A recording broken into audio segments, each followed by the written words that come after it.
Shalom. This lesson is called Lies We Inherited. So, I've spoken about this matrix, this fake world that we live in,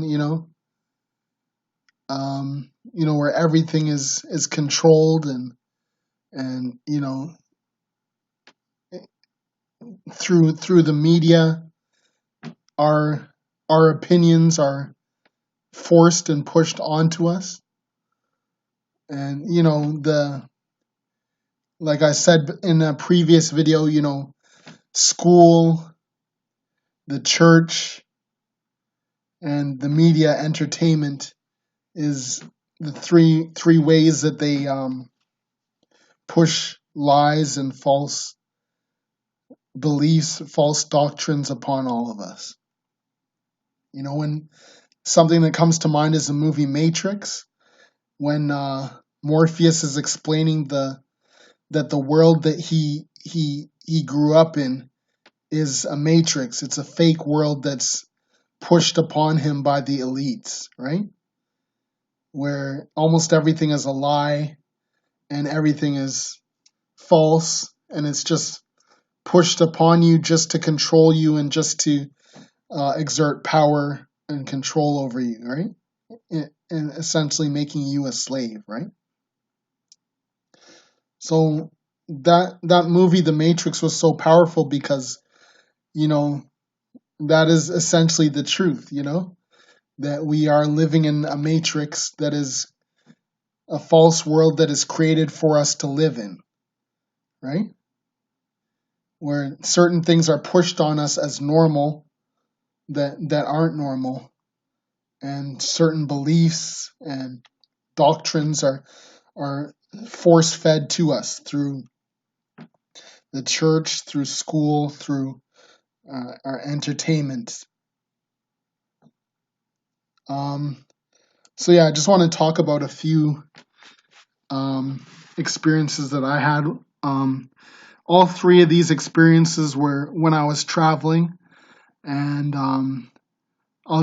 let me just explain to you. First of all, in 2017, I went to Egypt, right?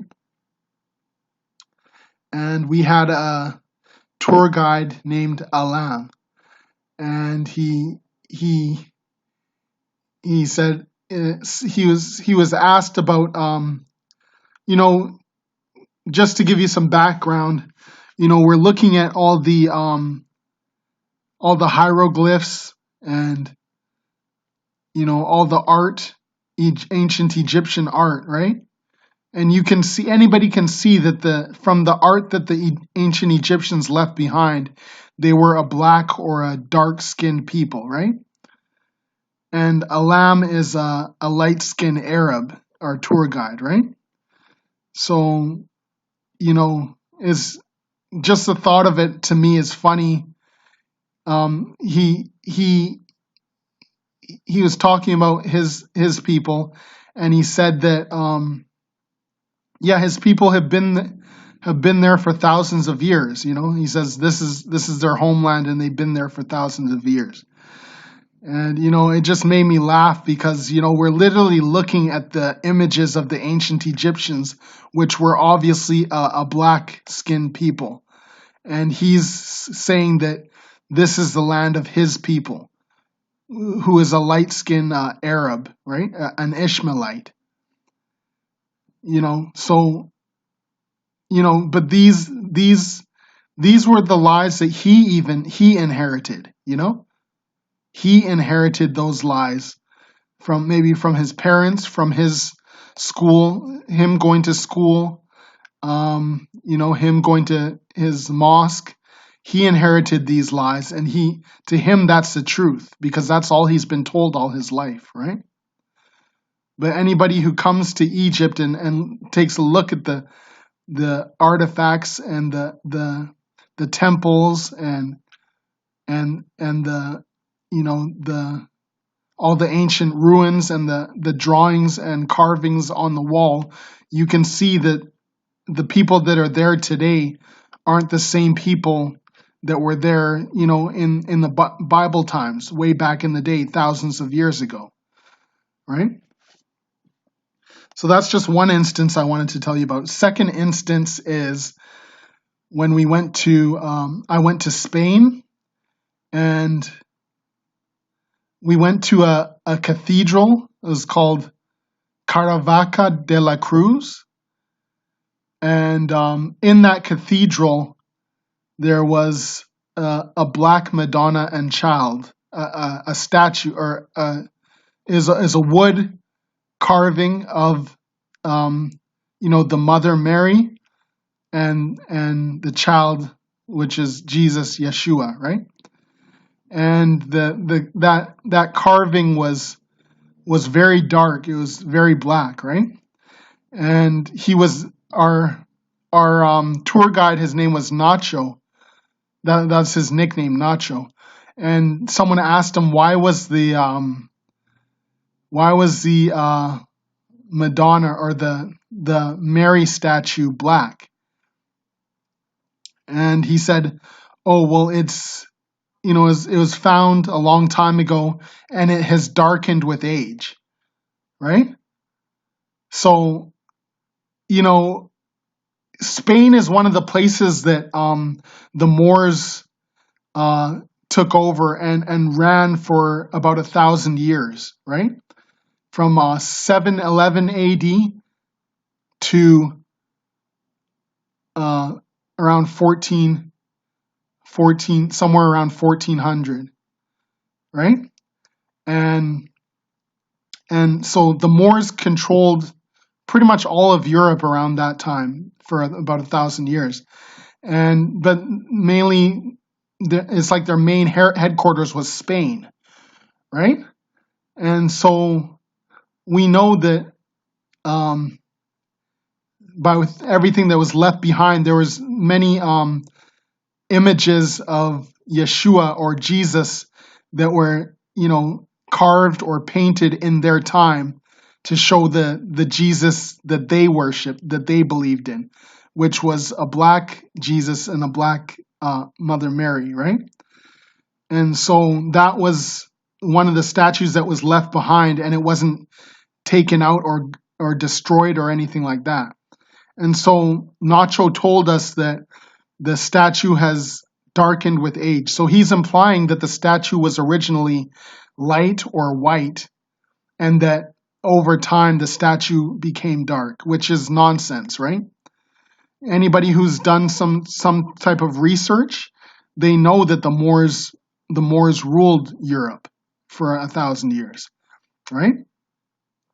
So Nacho was just telling us the lies that he was told in his university or college, and just repeating it back to us when even when it doesn't even make sense, right? So just to say, oh, the statue just darkened with age, that doesn't make any sense, right? He'd rather say that than to say the whole lie that most Europeans like to relish in is that Europe was always white, Europe was always there, and they were the knights of the round table and all that stuff. But that's not the truth, right? When you're talking about the knights, you're talking about the time when our people ruled Europe, right? All that mythology is, King Arthur and all that stuff. That's from when our people ruled Europe. And so he just wants to, make people feel good about that nostalgic feeling, of white supremacy, right? That Europe was always ruled by so-called white people, right? So, and another instance I can think of is when I went to China, which was just last year, and our tour guide, which she just goes by the name Candy, and she was saying that she was just talking about how great, she was talking about the Ish people, or the 1948ers, or the small hat people. I can't mention them because my video might be deleted or or banned or what have you. So she was talking about those people, pretty much the people that we know that run the world right now as we speak, right?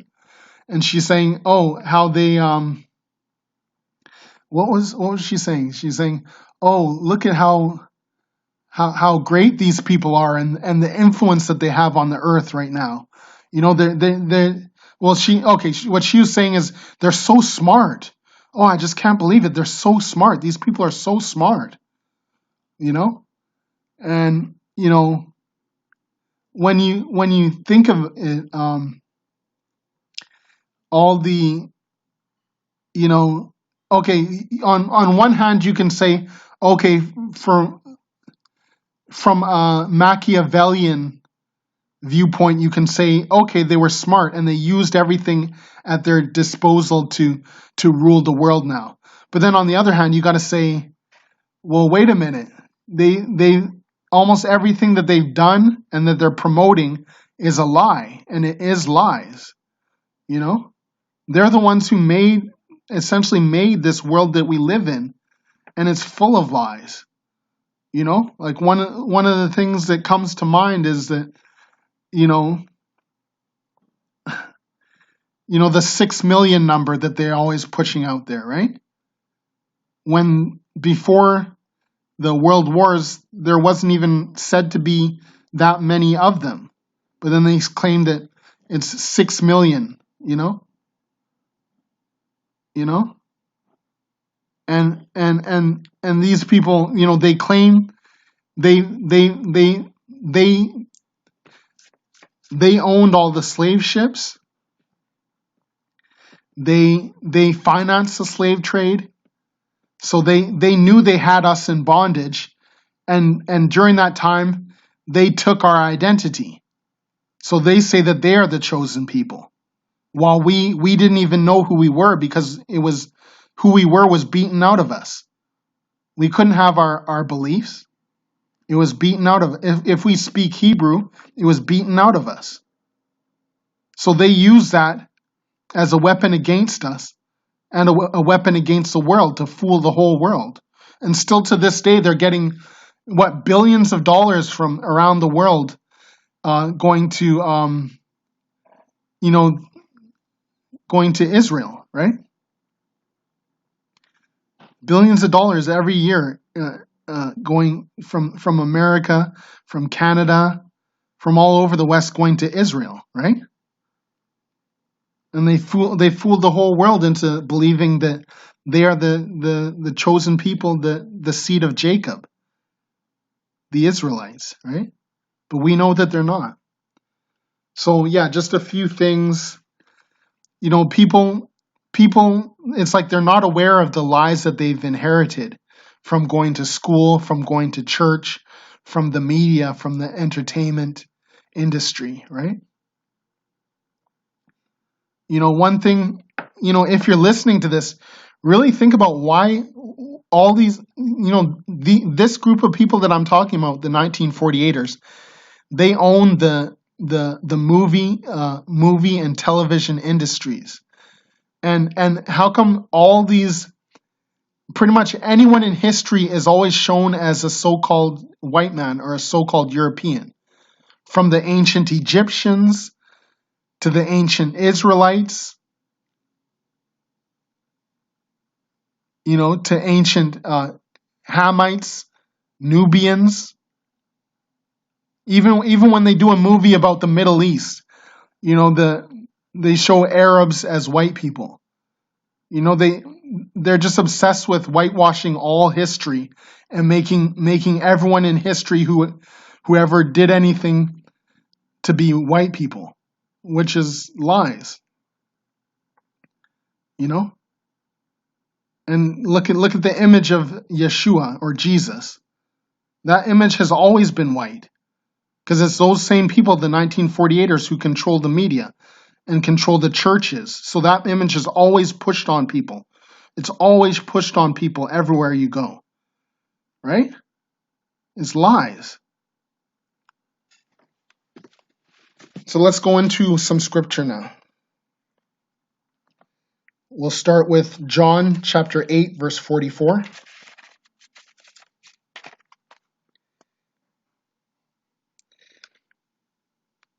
Okay. Ye are of your father the devil, and the lust of your father ye will do. He was a murderer from the beginning, and abode not in truth, because there is no truth in him. When he speaketh a lie, he speaketh of his own, for he is a liar and the father of it. Right? Now let's go to the book of Jeremiah, chapter 16, verse 19. O Lord, my strength and my fortress and my refuge in the day of affliction. The Gentiles shall come into thee from the ends of the earth and shall say, surely our fathers have inherited lies, vanity, and things wherein there is no profit. Shall a man make gods unto himself, and they are no gods? Therefore, behold, I will this once cause them to know. I will cause them to know mine hand and my might, and they shall know that my name is the Lord. Now let's go to Luke chapter 12, verse 2. For there is nothing covered that shall not be revealed, neither hid that shall not be known. Therefore, whatsoever ye have spoken in darkness shall be heard in the light, and that which ye have spoken in the ear in closets shall be proclaimed upon the housetops. Okay, moving on to Psalms. Psalms chapter 83, verse 3. Okay, Psalms chapter 83, verse 1. Keep not thou silence, O God. Hold not thy peace, and be not still, O God. For lo, thine enemies make a tumult, and they that hate thee have lifted up the head. They have taken crafty counsel against thy people, and consulted against thy hidden ones. They have said, come and let us cut them off from being a nation, that the name of Israel may be no more in remembrance.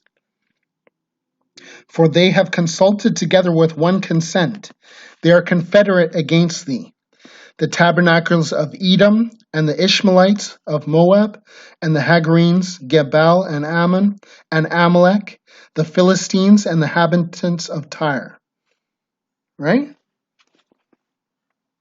So that's showing, this scripture that I just read is showing a conspiracy of all the different nations to come together and cut off Israel from being a nation. And Israel is a people before it's a place, right?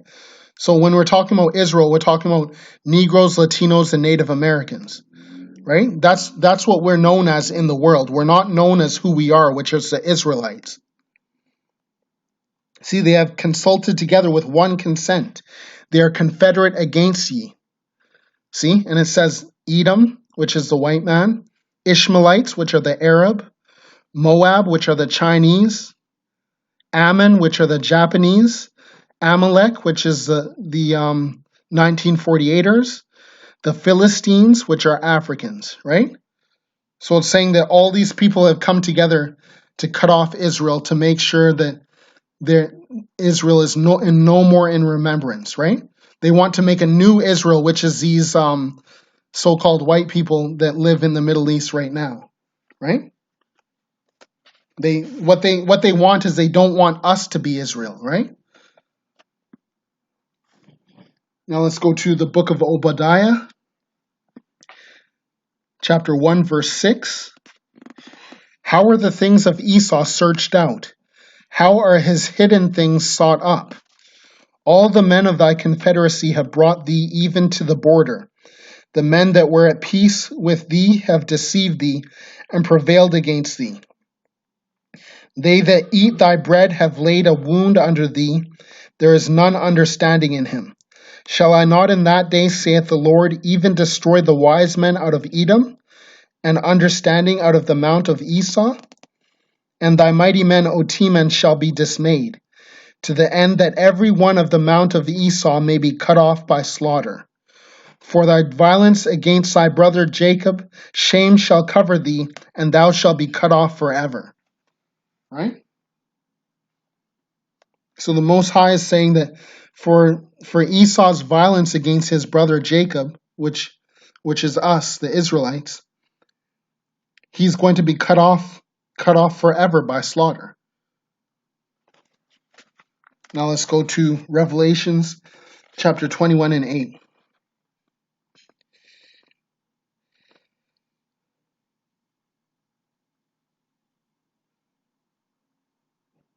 Actually, let's start at verse 7. He that overcometh shall inherit all things, and I will be his God, and he shall be my son. But the fearful and unbelieving, and the abominable, and murderers, and whoremongers, and sorcerers, and idolaters, and all liars shall have their part in the lake which burneth with fire and brimstone, which is the second death. Right?